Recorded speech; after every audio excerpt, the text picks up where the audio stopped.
Assalamualaikum warahmatullahi wabarakatuh. Pada kesempatan kali ini kita akan belajar tentang variabel dalam penelitian dan hubungannya dengan data. Karena materi ini sangat berhubungan antara mata kuliah pemasaran dan statistik bisnis, maka ini materinya jadi satu. Nah, kemudian nanti materi ini itu akan ada terusannya untuk pertemuan minggu depan. Nah, kalau untuk minggu depan materinya beda karena nanti yang statistik bisnis akan lebih ke data sekunder, kalau manajemen pemasaran nanti datanya lebih ke data kualitatif. Tapi untuk pertemuan kali ini materinya sama. Jadi tolong didengarkan baik-baik dan sampai selesai karena untuk minggu depan nanti akan ada tugas dan tugasnya itu sangat berhubungan dengan materi ini. Karena ini cukup butuh pemahaman khusus karena kalau tidak dipahami secara komprehensif maka banyak sekali mahasiswa yang salah dalam mendefinisikan. Tak jarang pula orang yang udah S2, udah S3 masih salah persepsi dalam hal ini. Nah, sebelum kita mulai itu ada informasi yang ingin saya sampaikan. Yang pertama, untuk UTS pemasaran dan statistik bisnis itu nanti soalnya itu adalah soal pemahaman. Jadi untuk teman-teman mahasiswa yang cuma menghafalkan atau nggak pernah menonton sama sekali kemudian waktu UTS akan sangat kerepotan karena harus paham dulu baru bisa mengerjakan. Jadi butuh penalaran.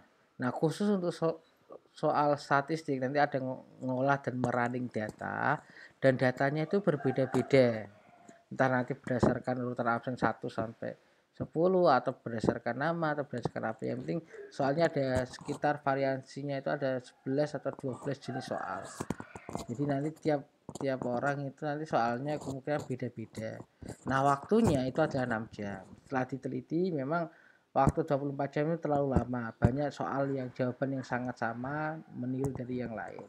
Nah ini insya Allah 6 jam itu sudah sangat cukup. 4 jam itu kalian untuk nugas, 2 jam itu kalian cari untuk mengupload. Karena tidak terlalu sulit lah insya Allah ini. Yang penting kalian fokus. Jadi yang belum punya SPSS silahkan untuk mendownload SPSS, dan kemudian yang tidak punya laptop silakan nanti ketika waktu UTS pinjam laptop adik tingkatnya ke kakak tingkatnya atau komputer lab atau kemana ke rental untuk khusus mata kuliah ini seperti itu. Atau Pak saya tidak punya laptop, saya ngalah aja Pak dan mengerjakan soal, ya tidak apa-apa, nanti ketika sudah siap mengikuti mata kuliah saya atau semester depan bisa mengikuti seperti itu. Nah, balik lagi ke perkuliahan. Jadi nanti ini perkuliahan pertemuan ini kita akan membahas masalah tentang variabel. Jadi variabel kemarin sempat saya singgung sedikit, tapi ini akan nanti saya lebih menjelaskan variabelnya karena banyak kesalahan yang terjadi di sini. Nah, variabel itu adalah sebuah konsep yang mempunyai macam-macam nilai. Ini ada definisi-definisi dari para ahli, nanti bagaimana aplikasinya akan saya jelaskan. Nah, variabel juga ada yang mendefinisikan sebagai apapun yang dapat membedakan atau membawa variasi pada nilai. Kemudian variabel juga adalah atribut atau sebuah objek yang mempunyai variasi antara satu dengan yang lainnya. Di sini masih abstrak ya, masih kita belum bisa meraba-raba apa sih maksudnya variabel yang belum pernah mendengar sama sekali. Kemudian variabel sebagai segala sesuatu yang akan menjadi objek pengamatan penelitian, dan sering pula variabel penelitian itu dinyatakan sebagai gejala. Nah, ini yang akan diteliti dan mulai mengerucut ke arah penelitian. Nah, maka ada beberapa dari disiplin ilmu tertentu menyamakan ada namanya konstruk. Ada yang kemarin saya bilang di beberapa disiplin ilmu menyebut variabel itu konstruk. Gitu. Ini ada contohnya. Nah, di sini konstruk itu terdiri dari konsep-konsep yang dapat diamati. Yang selanjutnya untuk keperluan penelitian diukur dengan menggunakan skala pengukuran. Nah, konstruk atau konsep yang diukur dengan skala tertentu selanjutnya menjadi variabel. Nah, seperti yang saya jelaskan, ini mengacu pada definisi konstruk, tapi terdapat beberapa perbedaan dalam penggunaan istilah konstruk dan variabel. Kalau yang kemarin saya bilang ada yang menggunakan istilah konstruk itu sebagai variabel, ya ini. Jadi yang besar namanya konstruk, kemudian mewadahi konstruk itu yang merepresentasikan konstruk itu ada variabel. Tapi kalau kalian menggunakan istilah variabel, maka yang merepresentasikan variabel itu adalah namanya indikator seperti itu. Ini adalah contohnya. Nah, yang saya maksud itu adalah variabel laten dan variabel manifest tadi. Ada yang istilah lain itu yaitu menyebutnya variabel laten dan manifest. Jadi nggak ada konstruk dan variabel, nggak ada variabel dan indikator, tapi namanya adalah variabel laten dan manifest. Nah, apa itu? Variabel laten menurut Santoso adalah variabel yang tidak dapat diukur secara langsung, kecuali diukur dengan satu atau lebih variabel manifest. Nah, variabel manifest itu adalah variabel yang digunakan untuk menjelaskan atau mengukur sebuah variabel laten. Contoh, sesuatu yang tidak bisa kita ukur secara langsung harus kita jabarkan. Contoh adalah kepuasan. Contoh adalah rasa cinta. Mengukur cinta itu bagaimana? Mengukur loyalitas itu bagaimana? Atau mengukur sikap, kemudian keimanan, atau kemudian tingkat keimanan seseorang, religious belief, kemudian ketangkasan, itu perlu ada penjabaran lagi, ada poin-poin yang merepresentasikan itu, kemudian dibikin kuesioner atau statement. Nah, itu adalah variabel manifest yang digunakan untuk memanifestasikan dari variabel tersebut. Tapi tidak semua penelitian memerlukan variabel manifest. Ada variabel yang langsung tanpa ada variabel manifestnya. Contoh ya. Nah, ini adalah contoh konstruk. Konstruk di sini coba bisa kalian lihat. Ini adalah konstruk. Ini ada variabel, ada description, itu questionnaire item. Ini referensi dia ngambil soalnya dari mana. Nah, di sini kita untuk mengukur positive online experience atau flow itu agak kesulitan karena masih abstrak. Ini yang namanya variabel laten. Nah, ini kemudian dijabarkan lagi, ada immediate feedback, jadi feedback yang langsung, ada positive effect, kemudian ada positive enjoyment. Nah, ini ada yang namanya variabel manifest yang kemudian diwujudkan dalam bentuk kuesioner. Kuesioner ini adalah dibikin berdasarkan variabel manifestnya ini gitu. Seperti yang saya bilang kemarin, ini juga bisa disebut dengan variabel. Konstruk ini variabel, tapi yang ini disebutnya indikator. Nah, disebutnya indikator. Ya, karena untuk positive online experience itu bagaimana ngukurnya kita nggak tahu, masih abstrak. Maka perlu adanya dibuat variabel manifestnya, membuat indikator-indikator seperti ini. Nah, biasanya yang seperti ini adalah datanya adalah data interval dan data primer, data yang kita cari langsung. Nanti kalau data sekunder beda lagi. Biasanya itu untuk yang statistik nanti kita pakainya data sekunder. Kalau ini pemasaran biasanya adalah pakainya datanya data primer. Nah, ini adalah yang menggunakan istilah contoh variabel, data primer, data interval juga, tapi menggunakan istilah variabel. Nah, ini contoh dari teman kalian yang sedang membuat skripsi ini ada. Saya nggak sebutkan namanya, tapi kalau orangnya melihat pasti tahu karena juga ikut ngambil mata kuliah ini. Ini dia nyebutnya variabel, ini nyebutnya indikator, ini skema ya kuesioner ya, kuesioner atau statement. Nah, ini ada variabel indikator, ini disebut juga variabel laten, ini disebut juga variabel manifest.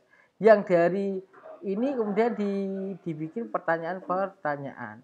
Tapi ini masih ada kesalahan ya, karena gini, pembuatan kuesioner mungkin di variabel di bagian manifestnya indikatornya ada 4, tapi pertanyaannya bisa banyak.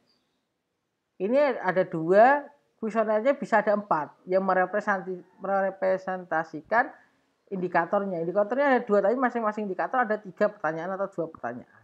Ini contoh. Ini ada gambarannya saja.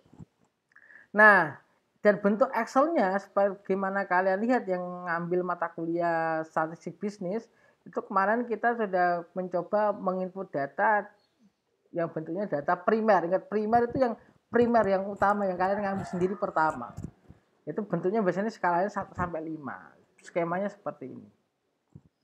Tapi juga kalau kita menggunakan contoh variabel yang bentuknya sekunder atau data rasio tanpa kita kuesioner, dia tidak perlu yang namanya variabel manifest. Jadi tidak ada istilah variabel laten, variabel manifest. Karena untuk mengukur suku bunga bank umum konvensional ya nggak perlu dari pertanyaan, langsung aja cari datanya, angkanya. Langsung angka realnya ada, GDP ada, jumlah kantor bank syariah ada berapa?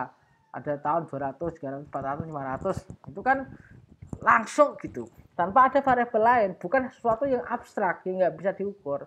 Ini rasio-rasio tertentu, misalnya indeks kemiskinan atau indeks ada Makosid indeks itu. Kalau beberapa teman saya ada yang ngerti tentang itu, market share itu dia tanpa ada manifest sudah jelas, sudah bisa dijabarkan, sudah bisa dapat angkanya, dan makanya datanya data sekunder yang ngambil dari tempat lain. Nah, ini berhubungan nanti dengan pertemuan selanjutnya yang statistik bisnis. Kalau yang data primer nanti untuk yang manajemen pemasaran. Nah, biasanya untuk jenis data sekunder itu memerlukan definisi operasional untuk menentukan secara spesifik data seperti apa yang digunakan.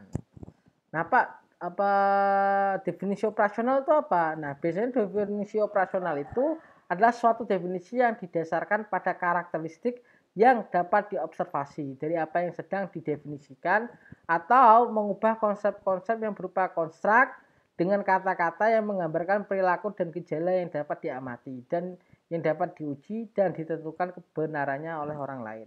Agak sulit dipahami, tapi saya contohkan.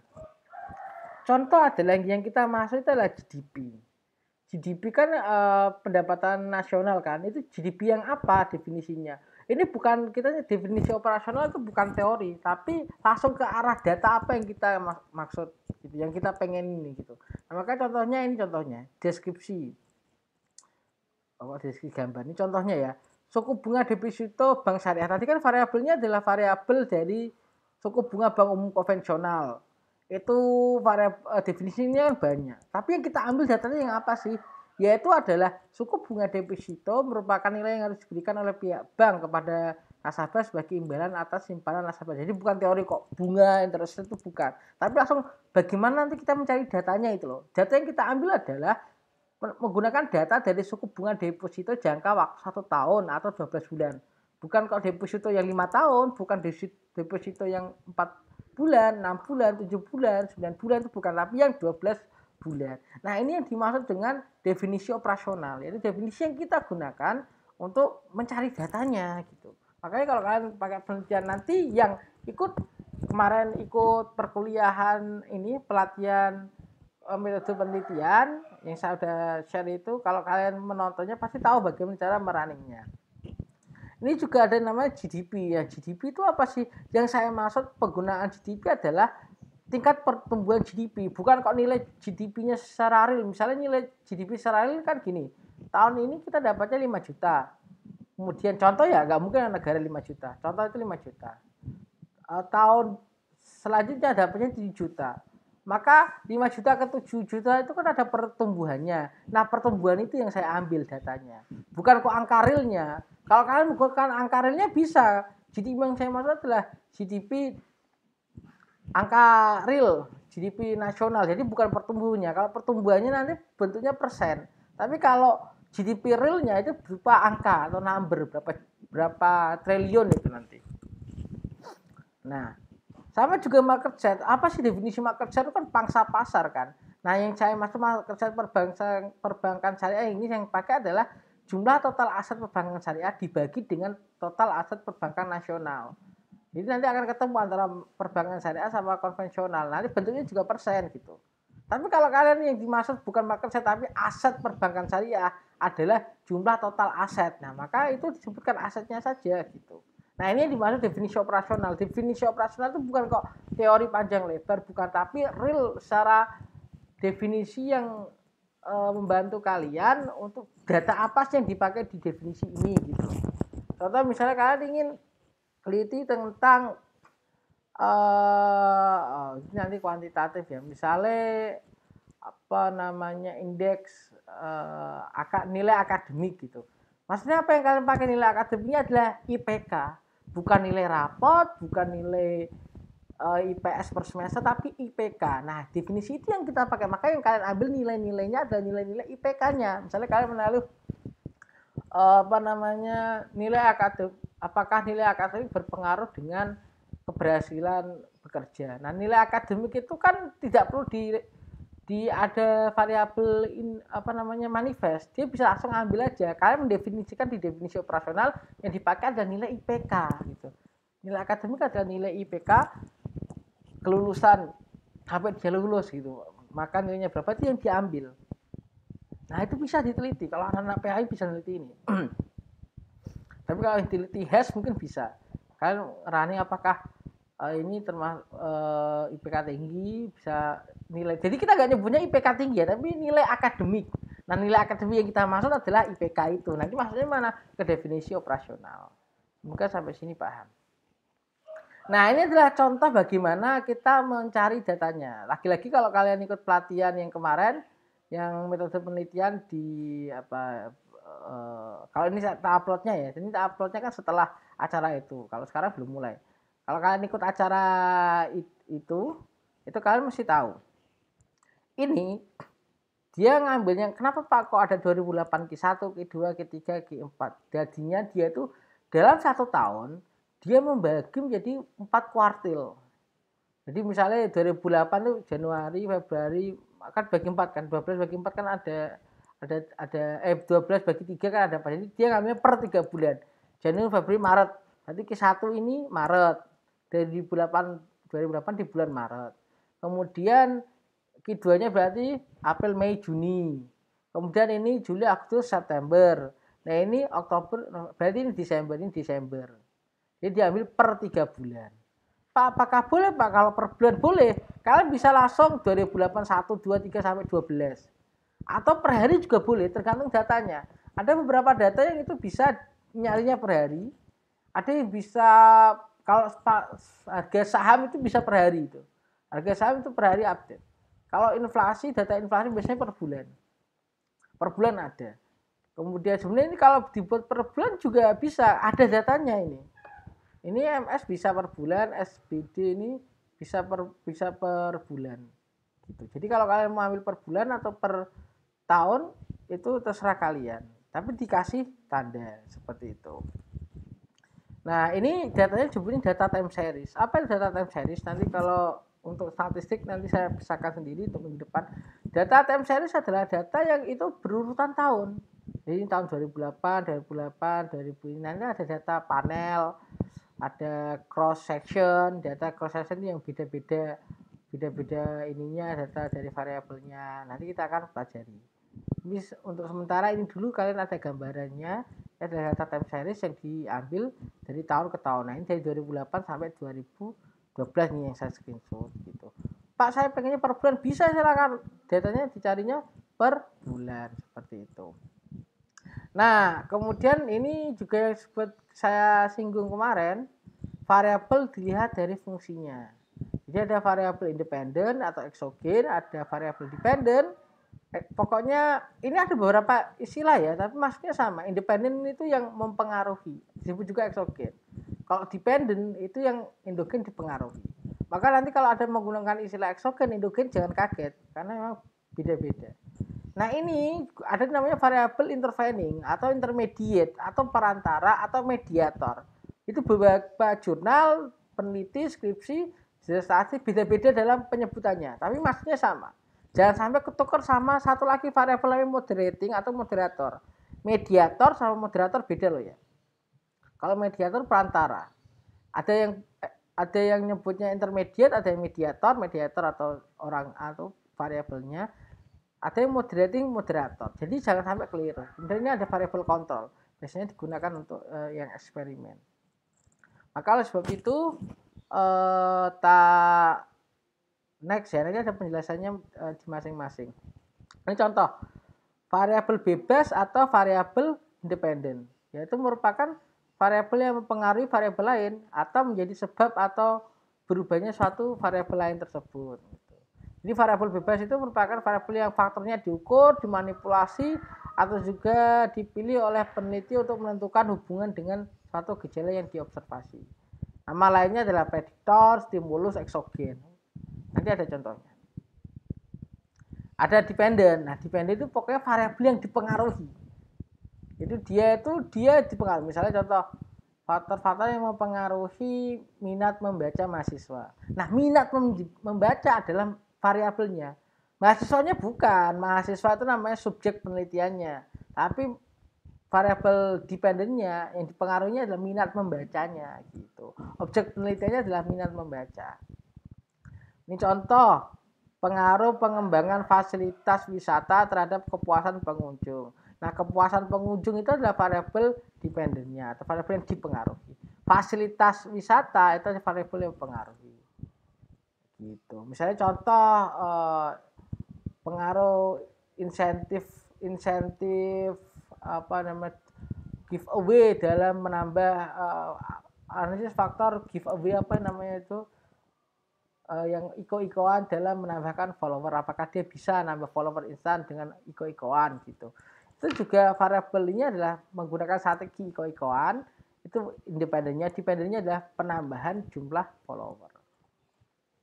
Nah, ini ada variabel intervening. Jadi intervening atau intermediate atau mediator, yaitu variabel yang mempengaruhi hubungan antara variabel independen dan dengan variabel dependen. Jadi di satu sisi intermediate ini dia jadi variabel dependen, dia juga jadi variabel independen. Kenapa? Karena dia dipengaruhi oleh variabel independen, tapi dia juga mempengaruhi variabel dependen gitu. Variabel pengganggu itu bersifat hipotetikal, artinya secara konkret pengaruhnya tidak kelihatan, tapi secara teoritis dapat mempengaruhi hubungan antara variabel bebas dan tergantung yang sedang diteliti. Maka kita bisa lihat ini contoh yang saya contohkan yaitu.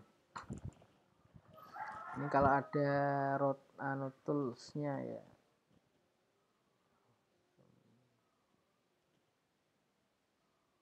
Nah, tidak ada. Nah, yang hedonic feature, utilitarian feature ini adalah variabel X atau variabel independen atau variabel eksogen. Nah, yang tengah yang dia dipengaruhi sama ini kan kita bisa lihat dari panahnya aja. Ini yang dia itu dia dipengaruhi oleh ini, dia juga mempengaruhi yang lain. Ini adalah variabel 3, ini adalah variabel intermediate atau mediator atau mediating, jadi atau perantara. Dia membuat jadi perantara atau intervening. Nah, yang loyalty atau loyalitas itu adalah variabel dependennya atau yang dipengaruhi atau variabel endogennya. Nah, ini ada tentang variabel moderating yang sempat saya singgung tadi. Karena dia agak berbeda, maka saya sendirikan. Variabel moderat itu variabel yang faktornya diukur, dimanipulasi atau dipilih oleh peneliti untuk mengetahui apakah variabel tersebut mengubah hubungan antara variabel bebas dan variabel tergantung. Nah, contohnya adalah hubungan motivasi dan prestasi belajar akan semakin kuat jika peran guru dalam menciptakan lingkungan belajar sangat baik. Hubungan akan semakin rendah jika peran guru dalam menciptakan lingkungan belajar kurang baik. Ya, agak contohnya lain gini. Ini masih mungkin teman-teman yang di sini belum jelas. Nanti kalau lihat gambar jelas. Tujuan variabel moderasi adalah untuk mengukur kekuatan hubungan antar variabel independen dan variabel dependen. Misalnya jika umur adalah variabel moderator dan gaji adalah independen dan biaya pemeriksaan adalah variabel dependen, hubungan antara gaji dengan biaya pemeriksaan kesehatan akan lebih besar untuk orang yang lebih tua dibandingkan dengan orang yang lebih muda. Dia tidak mempengaruhi secara langsung, tapi dia itu dengan adanya variabel itu, dia itu bisa kelihatan ada gitu loh. Bisa membuat itu bisa naik, bisa turun. Yang paling gampang itu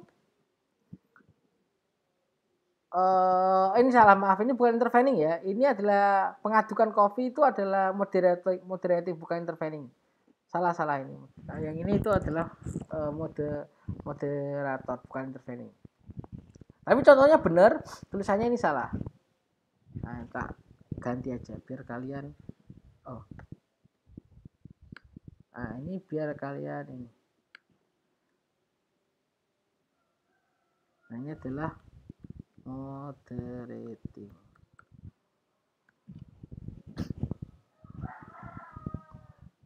Kembali lagi. Nah, ini adalah variabel moderating. Contoh, gula dan kopi. Gula itu adalah yang mempengaruhi. Tingkat kemanisan kopi adalah variabel yang dipengaruhi. Yang membuat kopi itu manis gula kan. Jadi dengan adanya gula itu kopi menjadi manis gitu. Kemudian apakah cendok itu mempengaruhi yang membuat kopi jadi manis? Enggak, tapi pengadukan kopi atau mengaduk kopi dengan cendok itu membuat kopi itu menjadi tingkat kemanisannya tinggi. Dia nggak mempengaruhi secara langsung. Zatnya yang membuat manis itu adalah gula. Gula bisa membuat kopi itu menjadi manis. Tapi kalau gula yang nggak diudek, itu ya jadi kopinya jadi nggak manis. Walaupun gulanya banyak tanpa diudek, ya akhirnya dia belum terlarutkan, belum terlarutkan. Makanya perlu adanya variabel yang moderate, yaitu dia mempengaruhi tapi nggak langsung. Dengan banyaknya kalian mengaduk kopi itu membuat mengaduk gula yang dalam kopi itu membuat kopi itu semakin manis. Tapi yang membuat kopi manis itu gula. Si cendol hanya ada sebagai moderating, tingkat pengadukan itu mempengaruhi. Maka di dalam struktur penelitian, variabel moderating biasanya disimbolkan dengan panah di garisnya. Kalau yang variabel intermediate kan ada panah ke ininya. Jadi teaching method misalnya langsung ke children background atau terus ini ke sini. Kalau ini enggak, children background itu dia mempengaruhi di variabel perantara. Sama kayak umur tadi, sama kayak ini. Yang mempengaruhi performa akademik adalah bagaimana teknik bagaimana metode pembelajaran. Tapi yang perlu diketahui, background anak juga penting. Misalnya anak yang lulusan pondok diajar ngaji ya lebih cepat. Karena dia punya ini. Tapi anak yang dia basicnya dari SMK nggak pernah ngaji, maka metode itu juga akhirnya kurang bisa maksimal gitu. Makanya digital background ini dia tidak mempengaruhi secara langsung, tapi dia mempengaruhi di garisnya, di hubungannya. Ilustrasinya adalah si kopi tadi. Paham kan? Gula itu yang membuat kopi menjadi manis. Tapi tanpa diudek, kopinya nggak bisa semanis kalau diudek. Paham? Enggak, kayak cak lontong saya malah. Nah, kalau dalam penelitian ini salah satu yang saya ambil dari paper. Kalau yang tadi kan tidak mungkin kan penelitian kok cuma sederhana, ini tidak mungkin, mesti kompleks. Maka di penelitian biasanya langsung seperti ini. Nah, ini mempengaruhinya di garis-garisnya. Ada H8, H7, H6, ini di garis-garisnya. Untuk mencari variabel moderating itu atau moderator ya itu cukup sulit seperti itu. Jadi nggak semerta-merta bisa, harus ada hipotesis yang kuat sehingga nanti bisa muncul. Ini adalah contohnya. Semoga kalian ada gambaran ya kalau yang meneliti, khususnya semester 5 ya. Kalau semester 7 itu kalau tidak ambil bimbingan saya, kalau mau mulai kuantitatif bisa, tapi harus mengejar. Di semester 8 nanti nyicilnya dari sekarang, ikutnya bimbingan non official atau tidak resmi. Nah, ini ada namanya variabel kontrol. Variabel kontrol didefinisikan sebagai variabel yang faktornya dikontrol oleh peneliti untuk menetralisasi pengaruhnya. Di variabel yang dikendalikan atau dibuat konstan. Ini ada contohnya di sini. Banyak, karena variabel kontrol itu beda-beda tergantung jenis penelitiannya. Kalau penelitian hipotesis seperti ini, pengaruh kontras warna baju olahraga terhadap keputusan pembeli pada mahasiswa olahraga. Variabel kontrol di sini adalah subjek penelitiannya, yaitu mahasiswa olahraganya. Karena fokusnya di situ, bukan ke mahasiswa HES, bukan mahasiswa yang lain. Tapi kalau dalam penelitian eksperimen, variabel kontrol adalah variabel yang dibuat kondisinya sama, tidak diubah untuk membandingkan dengan variabel yang sudah ada percobaan. Contoh, air putih biasa, maka dibuat 2 air putih dalam 2 gelas. Jadi ada 2 air putih, yang satu dibiarkan, yang satu dikasih gula. Kemudian dicoba, yang satu manis, yang satu enggak manis. Nah, yang enggak manis itu kan kita tidak melakukan perlakuan apapun, dibiarkan netral. Nah, itu untuk membandingkan. Misalnya ini membandingkan. Kalau per penambahan per 1 sendok itu air mineral yang sama itu bisa semanis apa. Nah, makanya perlu dibandingkan dengan air putih yang netral dengan air putih yang dikasih 1 sendok diudek, rasanya bagaimana dibandingkan dengan yang itu. Itu namanya variabel kontrol. Kalau kalian tidak ambil eksperimen, ini kontrolnya nggak terlalu dipakai. Nah, ini ada korelasi antar variabel. Tadi kan saya ngomong variabel itu saling berpengaruh semua. Ini ada juga variabel yang muncul, tapi dia tidak saling berpengaruh. Nah, ini namanya korelasi simetris. Jadi terjadi bila antar dua variabel atau lebih secara kebetulan itu muncul bersamaan. Tetapi tidak ada mekanisme pengaruh atau yang mempengaruhi. Masing-masing bersifat pasti. Misalnya contoh, rata-rata yang jadi pemimpin misalnya. Orang yang menjadi pemimpin itu kulitnya putih. Jadi ada yang kemunculan warna kulit dengan kemampuan memimpin. Jadi orang yang ini bisa memimpin warna kulitnya putih semua ya gitu. Padahal tidak ada hubungannya warna kulit sama kemampuan memimpin. Yang ada adalah tingkat pendidikan. Di balik warna kulit itu ternyata orang kulit putih itu mereka rata-rata kalau di Amerika ya mendapat pendidikan yang layak. Kalau yang kulit hitam tidak. Maka variabel yang sebenarnya itu bukan warna kulit tapi tingkat pendidikan atau background pendidikan gitu. Misalnya contoh ada yang ikut organisasi, aktivis rata-rata nilainya jelek misalnya. Apakah masuk ke organisasi membuat anak-anak nilai jelek? Bukan. Ternyata yang pengaruh bukan variabel menjadi aktivisnya, tapi variabel manajemen waktunya. Walaupun dia nggak ikut organisasi, kalau manajemen waktunya buruk ya nilainya juga jelek gitu. Gitu. Jadi yang membuat ada variabel tersembunyi seakan-akan muncul bersamaan. Misalnya anak sobron muncul. Oh, contoh ini contoh ya enggak mungkin ya. Ini anak sobron muncul misalnya. Anak sobron itu pada playboy, pada buaya gitu. Rata-rata pada jadi anak sobron munculan ada playboy. Seakan-akan dia muncul bersamaan. Atau orang itu dia playboy sukanya modusin banyak cewek misalnya. Contoh, banyak orang yang dideketin gitu. Padahal sebenarnya bukan variabel itu gitu. Ternyata di balik anak sobroy itu ada kriteria lebih spesifik. Siapa sih yang boyo? Itu adalah orang yang ganteng dan dia mungkin tingkat pemahaman keagamannya rendah misalnya, itu yang boyo gitu. Jadi enggak kok alumni alma mater tertentu kemudian ini, tapi harus kita telisik. Jadi kalau dalam penelitian itu harus detail, harus terukur, nggak bisa kita asal asumsi kayak kita bikin isi, bikin opini itu kan dari ini alah Jokowi mesti gagal, itu kan enggak. Yang membuat gagal tuh apanya? Misalnya politiknya, dia harus spesifik. Yang membuat ini nggak bisa kayak tadi warna kulit, memang benar orang kulit putih tuh pintar memimpin, tapi kan yang mempengaruhi bukan itu, karena orang kulit putih itu background pendidikannya tinggi, makanya mempengaruhi kemampuan memimpin adalah background pendidikan seperti itu. Kemudian misalnya anak organisasi, misalnya anak organisasi kan ternyata oh itu mana sih kok dia bisa banget memimpin, oh dia itu anak IMM, oh dia anak AMI, oh aktivis mahasiswa itu bisa memimpin ya. Jadi rata-rata padahal ada variabel di tersembunyi, bukan kok tiap anak IMM kemudian kemampuan memimpin, tapi misalnya jam terbang atau waktu yang dihabiskan dalam berorganisasi itu berpengaruh terhadap kemampuan memimpin. Ada yang ikut organisasi HMI, YMM tapi nggak pernah aktif, sama aja kemampuan memimpinnya kurang. Yang mempengaruhi adalah jam, banyaknya jam yang dihabiskan untuk mengurus organisasi misalnya gitu.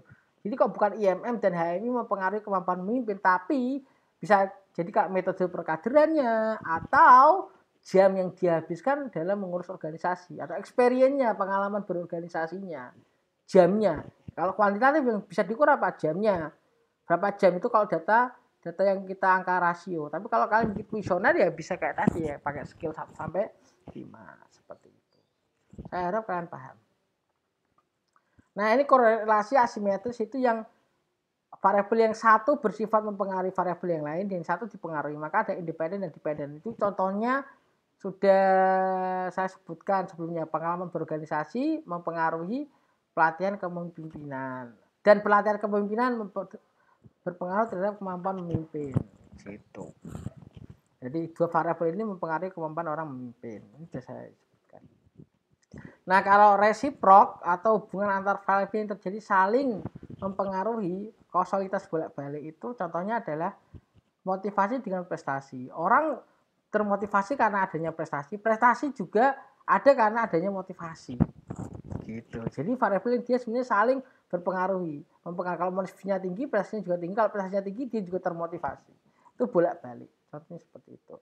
Nah, begitu singkat saja perkuliahan kita untuk dua matkul materinya sama. Saya harap kalian menonton semuanya.